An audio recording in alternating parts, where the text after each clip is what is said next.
Support for WUWM podcasts comes from University School of Milwaukee, fulfilling a values-based mission of developing learners, fostering leaders, and preparing citizens for pre-kindergarten through 12th grade. More information at usm.org/mission.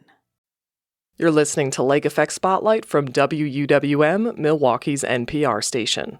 Here's one of our favorite conversations about the people, places, and organizations that shape Milwaukee. This month, we've been exploring how winters are changing in Wisconsin in our Thin Ice series. We've looked at the impact on ice fishing and stormwater management. Today, WUWM environmental reporter Susan Bence looks at new data from Climate Central on just how much winter temperatures and even the length of the winter season is changing. Here's Susan speaking with Climate Central's Brandon Barassa about the report. Climate Central is a nonprofit organization made up of scientists and communicators who research and report on climate change and basically how it affects people's lives. The organization was founded in 2008 when many climate scientists were expressing concern about the warming planet, yet public awareness and political action were kind of lagging behind. So a group of scientists, philanthropists, and communicators all came together to kind of help bridge that gap. And they built Climate Central to communicate the facts about climate change and its solutions, and portraying it accurately and widely so people could better understand the risks and what can be done about them.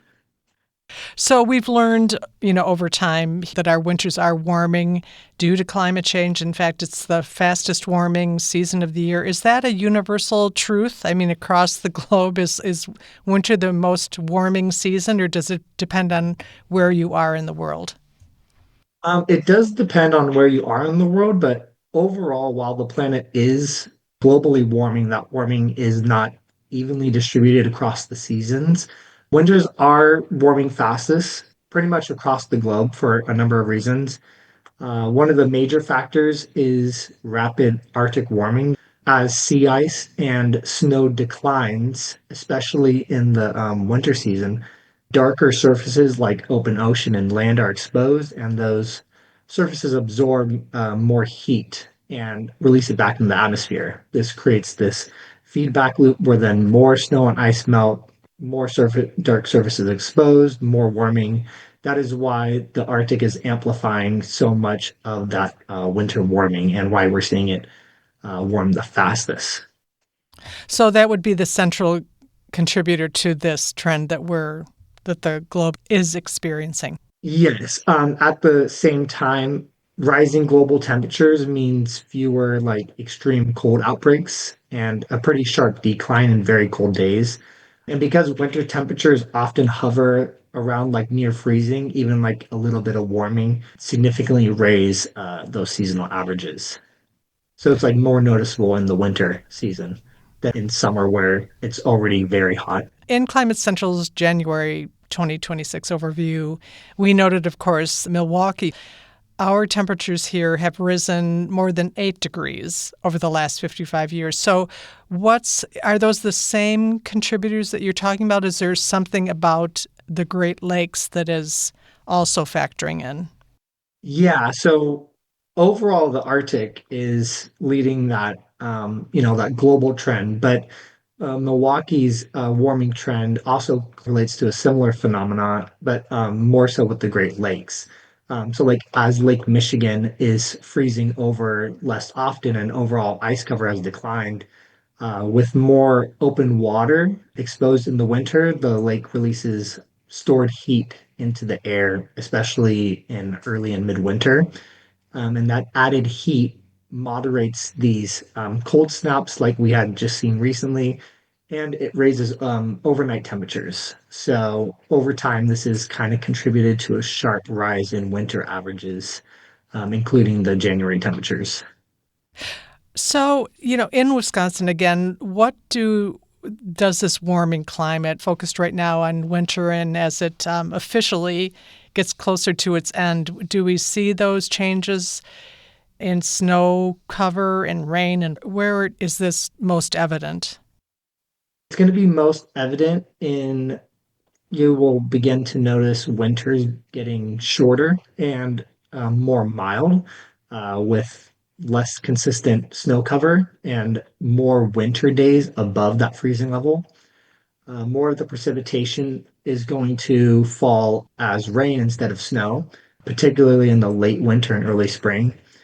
You would expect summers to bring heavier downpours and more intense rainfall events, which increase the risk of flooding.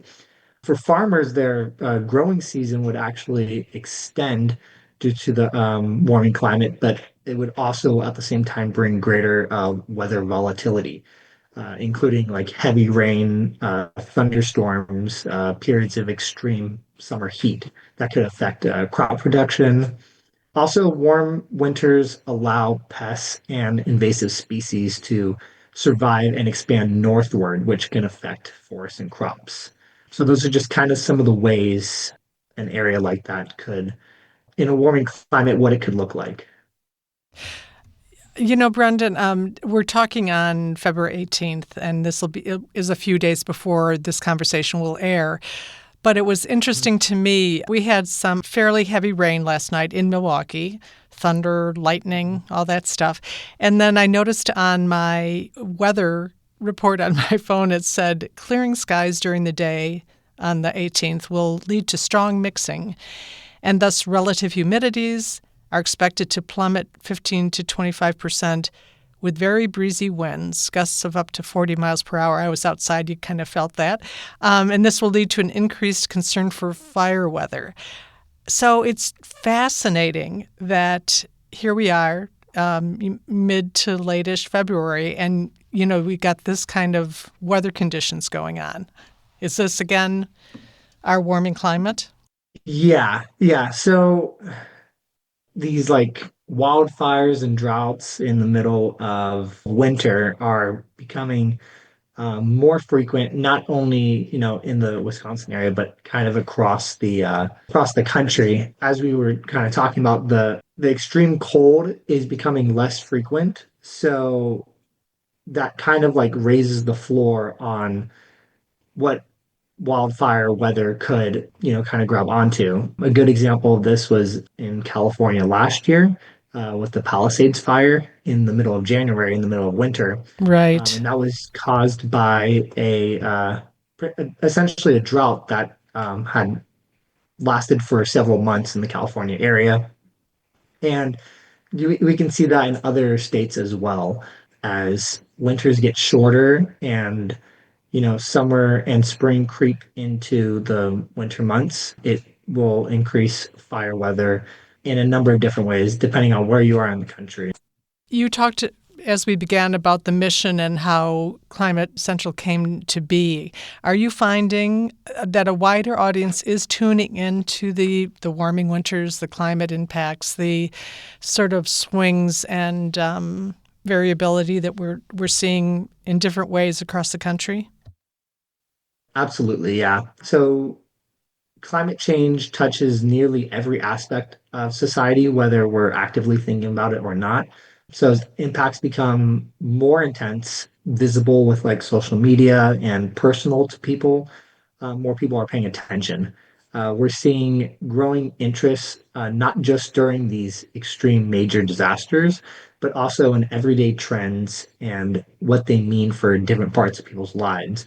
Whether that's the Winter Olympics that's going on across the world, sleep, how people sleep is affected, tourism, coffee production, local weather patterns, all of these contribute to each and every person.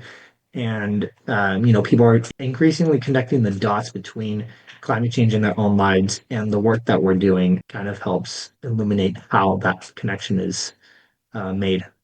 So, is there anything you'd like to add, a facet of all this that you want to underscore or something we haven't talked about? Yeah. So while the US has seen overall below average temperatures, there's been a striking US weather contrast this winter, which was cold and snow in the east versus a lot of warmth and snow drought across the west. Even though the west has gotten a fair amount of rain the last couple of months, due to the above average temperatures, we haven't got a lot of snow out here in the West. And even though there were many regions that were colder than normal this year, as I'm sure the East can attest to, the trends remain the same overall, and that is places are warming in the long term. We have a record tracker that lays it out really clearly, and there are significantly more warm records than cold records that have been broken in the last few decades.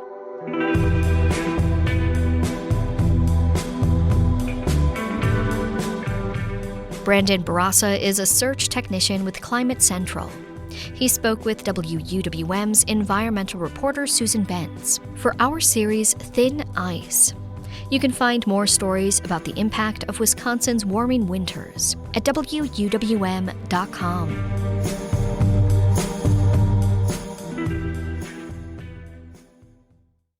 Lake Effect is a daily talk show on WUWM, Milwaukee's local NPR station. It's a show where we share the stories about the people, places, and organizations that shape the city. If you enjoyed this episode of Lake Effect Spotlight, subscribe to the podcast. You can find all of Lake Effect's conversations at WUWM.com/Lake Effect, and we're on the radio Monday through Friday at noon on 89.7. This is Tanya Mosley, co-host of Fresh Air. You'll see your favorite actors, directors, and comedians on late-night TV shows or YouTube. But what you get with Fresh Air is a deep dive. Spend some quality time with people like Billie Eilish, Questlove, Ariana Grande, Stephen Colbert, and so many more. We ask questions you won't hear asked anywhere else. Listen to the Fresh Air podcast from NPR and WHYY.